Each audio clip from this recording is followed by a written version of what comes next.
Hello, good afternoon, everybody, and welcome to episode 13 of the ACE Performance Training Podcast with Coach Julio of Saekson Muay Thai. How are you today? I'm good. How Good. are you? I'm doing great. I heard you just finished up a session with Tabitha. Yeah, that was fun. Nice. So what time did you start work today? Well, with her, we typically start like 11:30. Get like about an hour and a half in, yeah. And then when was your first client of the day? Today, 8 o'clock. Nice early day. Yeah. Well, thank you so much for coming on today. And I basically kind of just wanted to find out a little bit about your journey in martial arts, like taking it back to when you started, why you started, and kind of go from there. Nice. Yeah, when I started and why I started. It's funny, I feel like I guess because I've been in martial arts for so long, you start kind of hearing similar stories to yours. But I started because I was being bullied. I started I was 5 years old, and it was pre-K, kindergarten. They used to call it something back then. Yeah. But there was a kid that kind of was a little bit bigger than all the other kids, and just kind of like a long story short, he kind of picked on everybody, and eventually it got to my turn, and I just kind of got picked on. And my parents found out. They weren't too happy. We lived in LA. It wasn't the greatest area, and it was kind of a big incident. We ended up moving from LA, and we ended up in North Hollywood. Okay. And as soon as we moved to North Hollywood, like the first week that we moved to our new place, my parents were like, "Yeah, we're gonna get you in martial arts."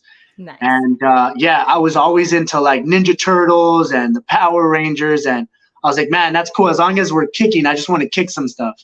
Yes. And so it was for sure for me. I wanted to do Taekwondo. Okay. Because I knew what Taekwondo was. I remember just some kid was like, "Oh, I do Taekwondo," and he threw a kick. I was like, "I want to do that." Yeah. And my parents were looking, and there wasn't anything, but they found some place called Muay Thai Academy. And they did their research. I don't know how, but they ended up finding out that this Muay Thai thing was a sport that actually kicked. And I say it like that because this was like in 1989, 1990. I was 4 or 5 years old. Muay Thai was not big at all. And this gym that we actually lived 2 miles away from this gym, Muay Thai Academy. Okay. Was actually the first Muay Thai gym in America. Wow. That's awesome. Yeah, it was awesome. How lucky. Like, wow, that's what a blessing. Like it was. And honestly, like it just kept getting better and better.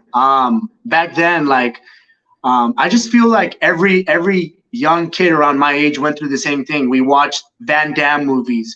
We watched Steven Seagal movies. It was just a thing. And obviously those movies were already out. This was 89, 90, 91. Van Damme was a big star.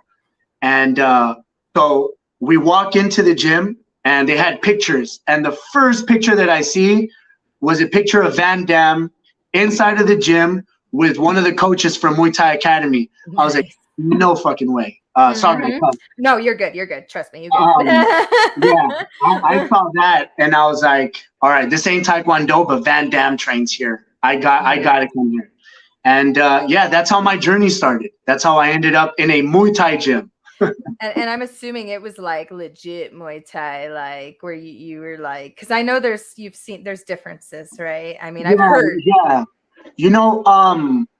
Again, back then, like, man, 89, 90, there weren't too many gyms. So there weren't too many Muay Thai gyms. And I ended up finding this out because obviously I joined Muay Thai Academy. I was 4 years old. I started competing when I was 5 years old. And a lot of the competition was at other gyms. We used to call them smokers back then. Yes. And the smokers were held at these gyms. And there were very few of these gyms. I mean, I'm talking about like, back then, there was one in Van Nuys, which was owned by Kru Rex. Rest in peace. He passed away a couple years ago. Long Beach was one. The thing was that they were all scattered, so you kind of knew where all the Muay Thai gyms were. Because there were only so many. There was only so many, yeah. Yes. And you kept running into the same people when you went to like the real shows, the amateur pro shows. You're like, man, I guess this is it. Yeah, yeah. So when you went to like everybody had, you know, it was a Thai trainer. Somebody was at some point a fighter in Thailand, a Lumpini champion, Yes. and ended up at, you know, one of these gyms. But yeah, I was really lucky. You know, I was lucky. The gym that I ended up with was still owned by Kru Julio, and he's owned that gym for, man, I want to say over 30 years, over 35 years. Nice. And man, I'm just gonna name drop here, you know, but just like legends from my original coach, Saekson Janjira, Koban was a guy that had like wars with Raymond Decker. Awesome. Kru Pong, a lot of guys actually that have gyms now in the area at some point trained at Muay Thai Academy or Thai, you know. Well, that would make sense if it was one of the first, right? Yeah, so yeah. That's so cool. And then do you mind telling me a little bit about your training regimen as a child? Because I know, like, anytime I could immediately tell as a personal trainer and someone who does jujitsu when I roll with someone if they do Muay Thai, because you guys' shins are like ridiculously hard, right? Because you do rock and the sock and the rebar and the so do you mind telling me a little bit about that? Because I'm curious, because you know, I barely started striking, and obviously my bones are awful, right? Because I haven't been doing that stuff. And if you start young, your bones are like solid, right? Yeah, yeah. Well, you know, your bones are developing, that's for sure. And the thing, I think that's what a lot of people, I think, kind of don't understand. Like Muay Thai originally comes from Thailand, right? Yes. And a lot of the people that start training start at young, a very young age. Really young, because they're like fighting for money for their families and stuff. And exactly. Yeah. So when you're young and you're doing a lot of these things, and like, first of all, I want to say, like, kicking poles and like, you know, trees and stuff, like, you have to do it the right way. Yeah, you gotta you gotta do it. Like, if you're gonna do that, you gotta do it the right way. That became a thing for just, you know, video for show, but that's not really like how you condition your shins. You know, you condition your shins like being a child and going to the gym every day and kicking the heavy bag. You know, it's little small things like that where you're small and you're kicking constantly. You know, you're running as a child, like your bones are going to get stronger. Mm-hmm. So then when you're developed and you're 18, 19 years old and you've done these things, like your body is used to impact, you know? Yes. Which is a big thing. And a lot of people think, like, you know, look, I'm not saying it doesn't work, but people will sit there and like bang the only thing you're really doing is you're tolerating pain. Yeah. You know, but to make your shins stronger, like your bones stronger now at like maybe 25, 20. It's kind of too late for that, right? Like, doing it like that, yeah, that's for sure. You just got to do it the regular way, you know? Just keep kicking bags and keep kicking bags, you know, a lot of, man, this is funny. So I've traveled a lot, and I've gone to a lot of places, and I have never gone to Thailand. And it's crazy because I've probably lost over $3,000 on tickets to Thailand because, you know, something came up, a fight, somebody had to fight, I had to corner somebody, whatever. But every time I always have students, they're like, Coach, I want to go. I'm like, go, guys, go, have fun, enjoy it, you know. When I started, like, I felt like I lived in Thailand, you know. When I started training, like, everything, the culture was at the gym. My parents were, they were building managers, and they managed a building with like 80 units. And it was about maybe 3 stories. Yeah, it was 3 stories.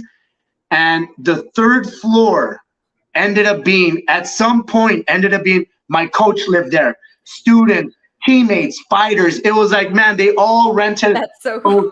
It was dope. You know, there were Thai people that were coming in. Like, my coach Saekson would be like, hey, I got a guy coming in from Thailand. He has nowhere. My dad like, hey, I got an apartment for him. Don't worry about it. So we had people coming in. You know, hey, the 3rd floor smelled like Thai food every day. Every Bomb day, though.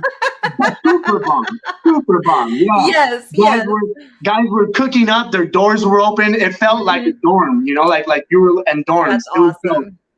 So I felt like I went through the culture and Yes. when people say like, oh, I went to Thailand, I didn't like having Thai food for breakfast. I'm like, man, I've been there. I've had that and I enjoyed it, I love it. I think that would be Yeah, fantastic. Pad Thai for breakfast? Yes. yeah, no, it's amazing. Yes. But then they'll go there, right? They'll go there and then they'll talk about the training and they love the training. I want to get that clear. They love the training, but they're also shocked by how simple the training is. And it's very, they always come back and they're like, Coach, you were right. I'm like, what? They told you to run? They're like, yep.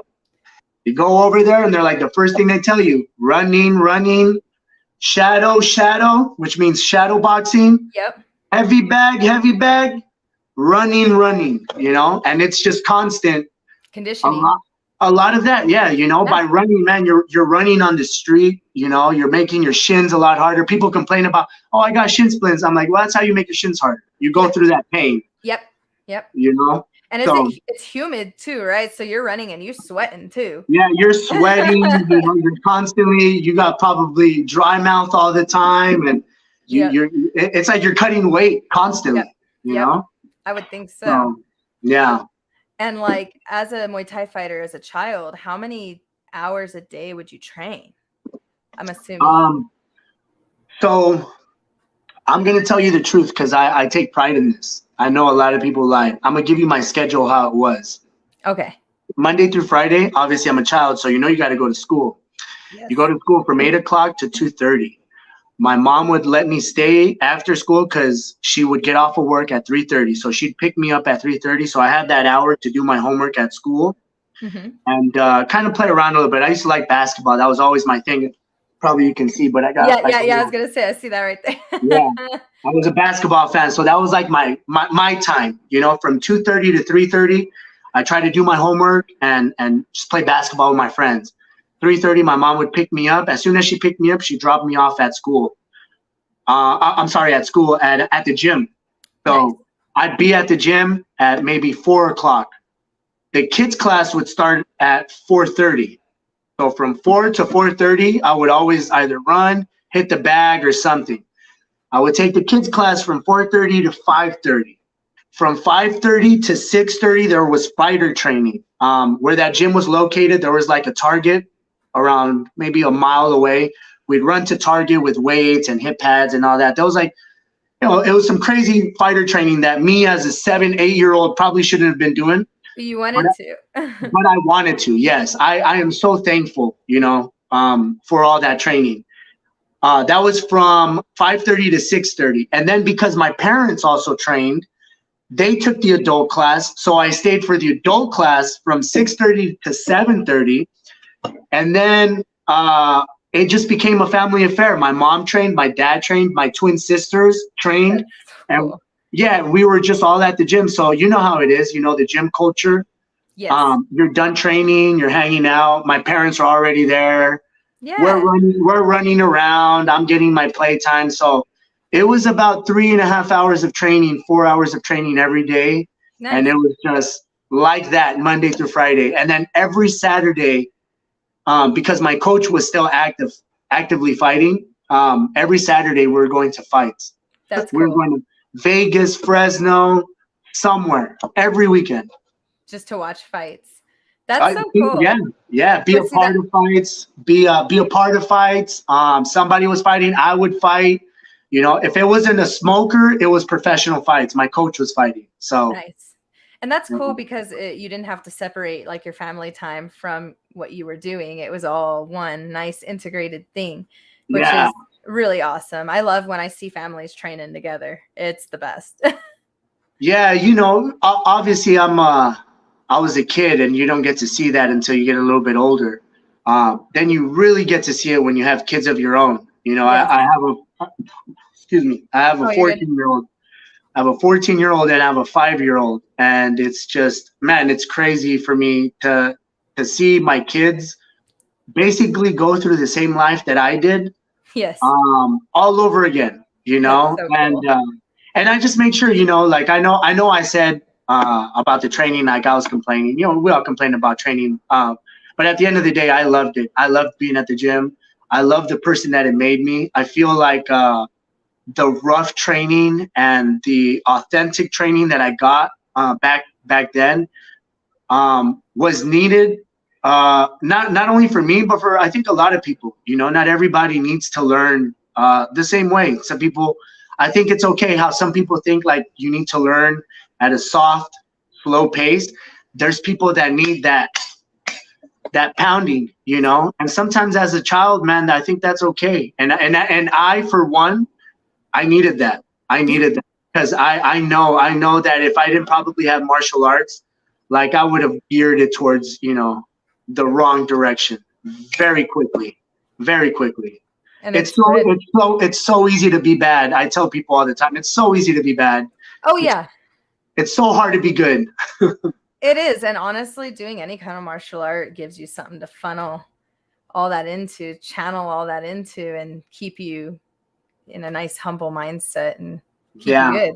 Keep you good, in my opinion, because you're letting it out in whatever way on the mats, on the bags, depending on what you do, you know? Yeah. No, for sure.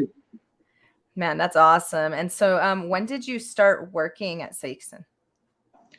Okay, so my coach's name is Saekson Janjira. Saekson Janjira, he moved when I was 17.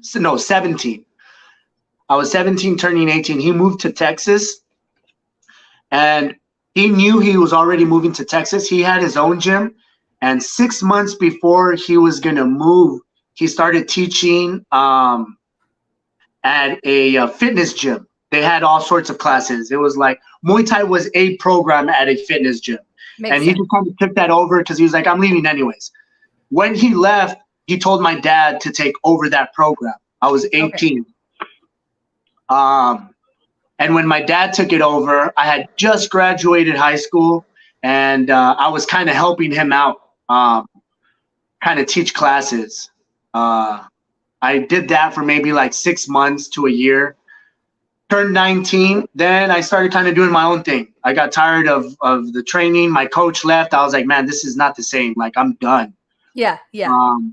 I came back around when I was 22. I went back to the same gym where my dad was teaching, and there was a couple guys in there that like I could just see it. They're like, man, we want more. We don't want to just come to a fitness gym. Yes. Like, we want to compete and we want to fight, because my dad was just kind of teaching a 1-hour class, and he was like, here, you know, hit the bag, do this. But these two kids, I don't want to name drop because for many reasons, but these two kids, like, they would come in and they were hitting the bag and they would stay after. And I don't know, I kind of got into it. I was like, oh man, I remember I was like that. So I started helping them out. And when I started helping him out, I started helping my dad out again with the class. Within like 2 months, the class grew from like 8 students to like 22 students. And nice. it got a little bit bigger. And the owner of that gym wasn't too happy because we started going over our 1 hour window. We had more students, so I wanted to give them more time. Yeah. And I could just see it. And as soon as like it kind of made a little conflict, I told my dad, I was working at the bank. And I told my dad, I was like, man, I just met a dude and he opened up an ice cream shop, like, you know, with like, you know, X amount of money. I'm like, we can open up our own gym. Yeah. That was a Friday. On Saturday, we went to go look at a spot, loved it, signed the lease on Sunday, moved in on Monday. Nice. This was Monday, May 3rd, 2010. Nice.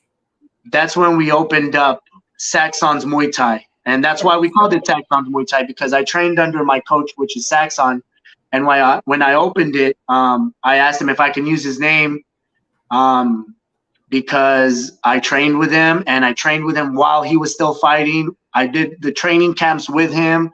Yeah. And everything that I did was like still while he was active. So everything that I know is his stuff. Yeah.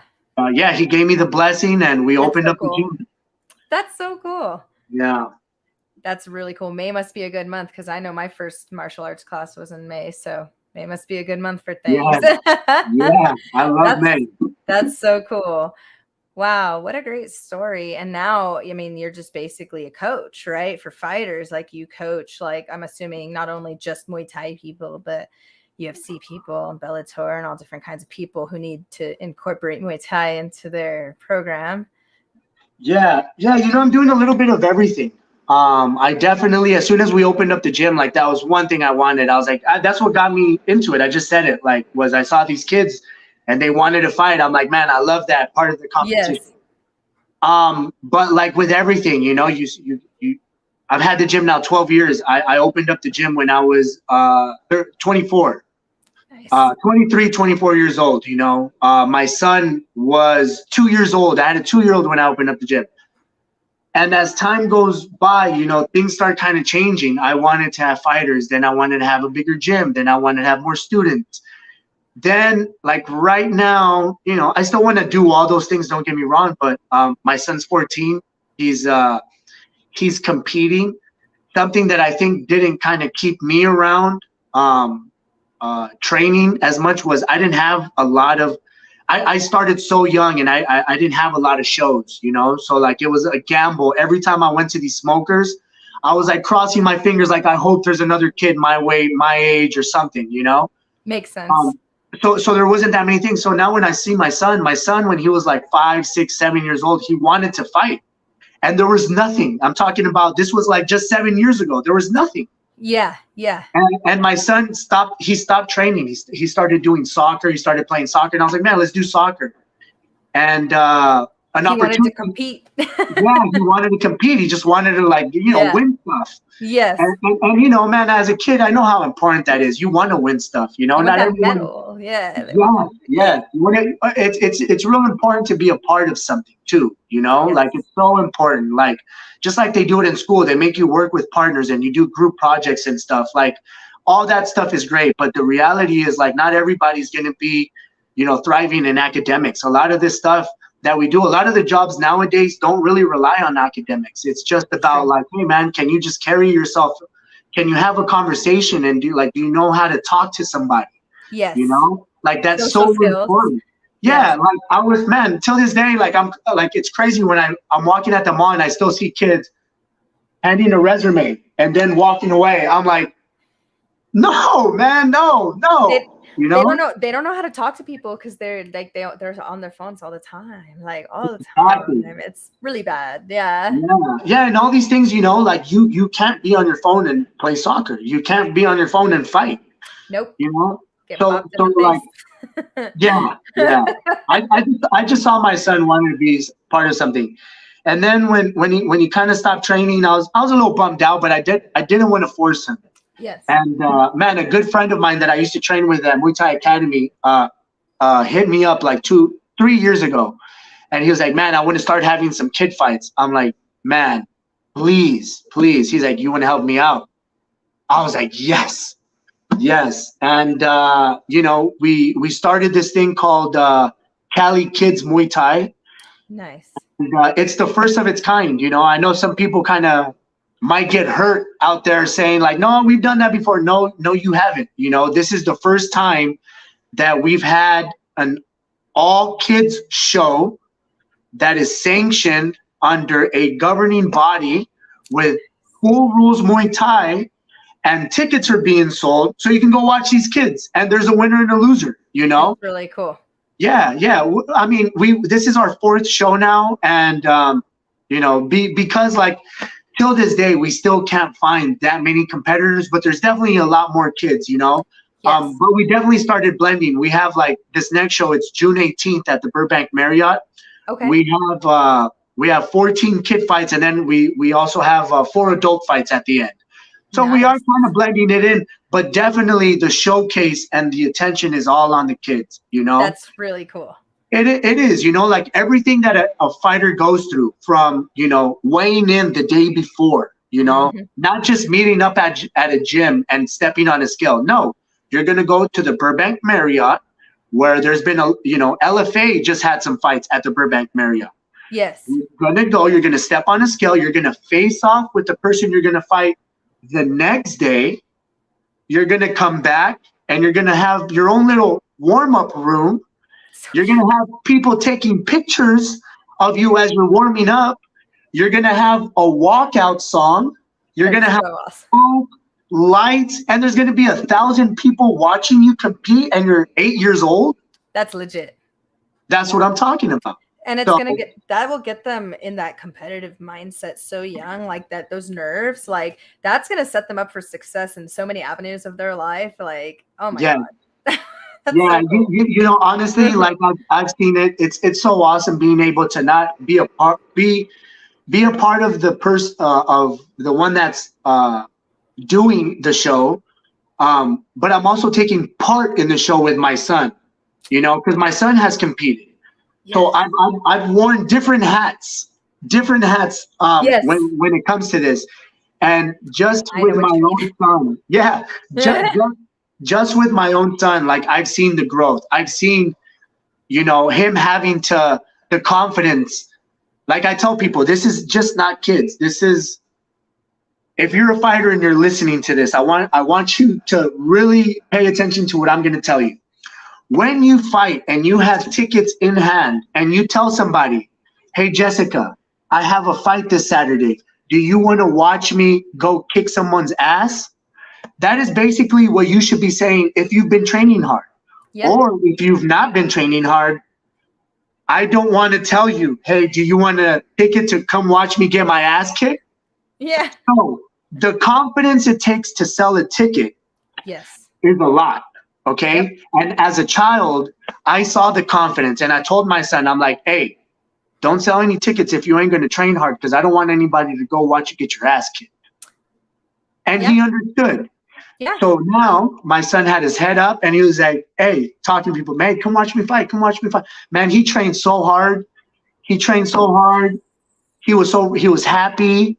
You know, the way he carried himself, like, man, like you can be a professional as a child. Like I tell people, like I look at my kids and I see them and those are men. Those are little men that I'm raising, you know, and the more that I can get him to understand, like, yeah, you're a boy, you can do boy things, but you're going to be a man and know that eventually this is how you got to act. And these are things that are expected. Like you want to hang out with the big boys, like this is what's expected, you know? Yeah. And he got that. He understood it. Like he's at the gym all the time, and for him to see all the guys doing the same thing, selling tickets, advertising, training hard, now he's like, oh shit, I'm part of that too. Like I just did the same thing, you know? Yep. So you know, the next day I looked at his chest and he had a couple little hairs. They like grew. They grew overnight. Yeah. That's so, you know, and in my opinion, like competition breeds a different mentality, because the type of training you have to do for your competition, regardless of what martial art, is going to be a higher percentage than like your leisurely, right, martial arts. And they're going to be days you're to hammer in the nail, and you still have to continue to have the dedication, regardless of the days the motivation's low, towards that goal that you created for yourself and told everybody. Therefore, you're kind of like held accountable, right? And that to me creates a mindset that we're lacking in this society. Like it's so good for kids. Like that's amazing. It is. That's exactly what it is. You know, that's, man, like I just going through, you know, because you experience it as a child and you remember these things. And then again, when you have a kid of your own and you see it, you're like, I don't remember it being like that. I don't remember us clapping because you lost. Like that's not, you know, like maybe your parents can maybe clap for you, but all of us don't have to clap. Those are just facts, you know. You're gonna laugh, because I was like the fat kid that like got excused from PE and was like super obese up until I was like 18, right? So I was like not athletic at all, and nobody clapped for me. Like nobody. I got chosen last. Like I was the one that like they were like, don't pick her. You know what I mean? And I got that experience. Like I didn't get, you know, the like, and that made that, I think that's what made me so like now once I became like, now I like work really hard. Like imagine if someone would have been like, oh, it's all good, like I would have never changed. Like for me personally, I would have stayed right. I would have been complacent right where I was, because someone would have been telling me good job anyway, even though I wasn't doing a good job anyway. You know what I mean? 100%. It's crazy. It's like we're just, you know, we can keep piggyback on each other, because what you just said is exactly what I always tell people. Like, the way you thought. Okay, so let's just take. I feel like we're breaking things down here. Exactly what you just said. Okay, your very same experience. There's nothing wrong going both routes. Okay, one route being the one where you were like, I'm not getting picked. I don't like this. I'm gonna change. You can stay how you want. You can stay exactly how you want it, and you can learn to love yourself how you were, but you didn't want that. No. I feel like we're teaching everybody to love themselves how they are. Like, even if they're not happy. Yep. No, if you are not happy, you can change. Yeah. Or unhealthy, or whatever it is, you know? Like that, like you need to not get picked so you can maybe go do something. Yep. You need to, that's just how it goes, you know? Yep. Like I said, not everybody needs to be like, hey, you're not that good. Do you need a little help? Like, no, sometimes they'd be like, hey, you're not that good. Yeah. And then like, oh, damn, that hurt, you know? Like, all right, let me do something about it. Yeah. Yeah. So I feel you. I hear you. And, you know, going back to what we were talking about, like, that's what I try to teach my kids, man. You know, like, I'm like, hey, like, the facts are you're not going to be great at everything in school. There's going to be some things you're good at. You're going to have to work harder at something so you can maybe be average or even be better. You can be better. I'm not saying you can't, but those are just facts. Like, for you to be great at everything. And then those things that you're not great at, like, those are the things that you work on. Yes. And it gives you something to work on. Yes. But to try to think that you're great at everything, then you're going to lie to yourself, and you're never going to learn how to adjust and work on things. So that's true. Important for fighting. You know, if you come in and fight and you're like, I'm great at everything. My ground game's great. My striking is great. You're like, no, your striking sucks. Your ground game is average, and you have zero wrestling. Your homies tell you that you're good because your homies don't even fight. So there you go. The ceilings are subjective, and I think people forget that. Like, yeah, everyone should always raise the ceiling, you know? Yes. Like, if you're chasing greatness, like, that's how everybody should look. Like, when you go into something, you should always be chasing greatness, especially something like this.